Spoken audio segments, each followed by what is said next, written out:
অপেক্ষা এটা সৰু শব্দ যাৰ সৈতে জড়িত হৈ থাকে কিছুমান মানুহৰ বহুত মূল্যৱান অনুভূতি আৰু কষ্টদায়ক মুহূৰ্ত। সময়ে মানুহক সলনি নকৰে, আচলতে সময়ত মানুহৰ আচল চৰিত্ৰটো ওলাই পৰে। যিমানেই হাঁহি ফূৰ্তিত নাথাকো কিয়, কিছুমান কথা মনত পৰিলে মুখৰ শব্দ নোহোৱা হৈ যায়। যিয়ে ধোষা দিয়ে তেওঁ চতুৰ হ'ব পাৰে, কিন্তু যি ধোষা খায় তেওঁ বুৰ্বক নহয়, তেওঁ হ'ল বিশ্বাসী। অবুজন মানুহৰ লগত সম্বন্ধ স্থাপন কৰাতকৈ জীৱনত অকলে থকা বহুত ভাল। অলপতে কান্দি পেলোৱা মানুহবোৰ সৰল মনৰ হয়, আৰু এই সৰল মনৰ মানুহে জীৱনত কষ্টও বহুত পাব লগা হয়। তাক বেছি মনত পৰে যিয়ে গোটেই দিন মোৰ এবাৰো খবৰ নলয়।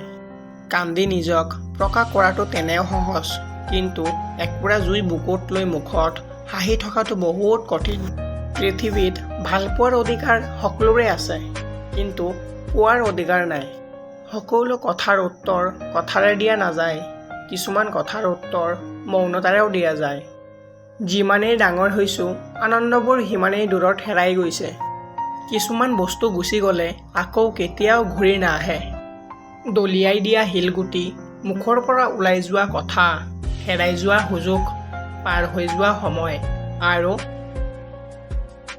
হাতত ধৰিলে গোটেই জীৱনৰ কাৰণে ধৰিব, কাৰণ মানুহটোৰ লগত জীৱন পাৰ কৰিব লাগিব, ৰাস্তা নহয়।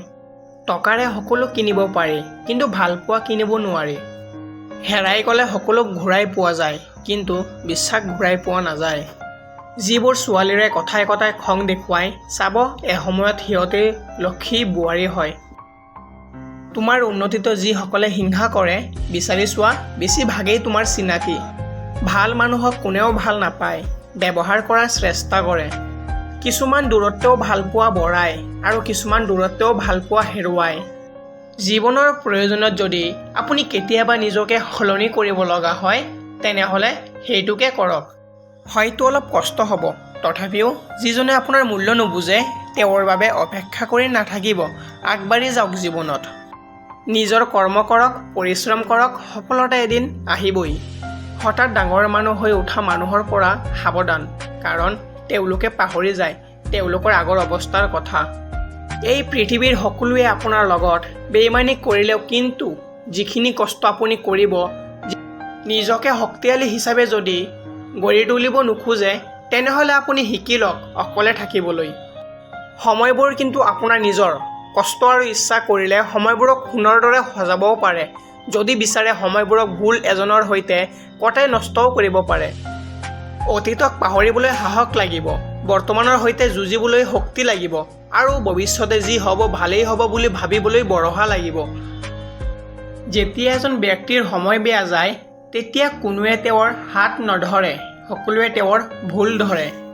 কাৰোবাক ভাল পোৱাৰ পিছত যদি আৰু দ্বিতীয় কাৰোবাক ভাল লাগে, তেতিয়া সেই দ্বিতীয়জন হ'ব আপোনাৰ ভাল পোৱা। কিন্তু তাৰ পিছতো যদি আৰু তৃতীয় কাৰোবাক ভাল লাগে, তেনেহ'লে আগতে নিজৰ চৰিত্ৰ ঠিক কৰা, তাৰ পিছত কাৰোবাক ভাল পোৱা।